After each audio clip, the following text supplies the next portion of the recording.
கத்தரிக்காய் வறுவல் இந்த மாதிரி செஞ்சு பாருங்கள், எல்லோரும் விரும்பி சாப்பிடுவாங்க. இப்போ இது எப்படி செய்கிறதுன்னு பார்ப்போம்.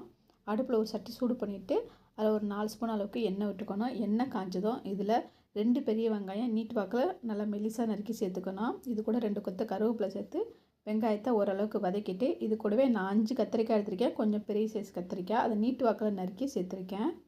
கத்திரிக்காயை ஒரு 2 நிமிஷத்துக்கு எண்ணெயிலே நல்லா வதக்கணும். அதுக்கப்புறம் இதில் மசாலா சேர்த்துடலாம்.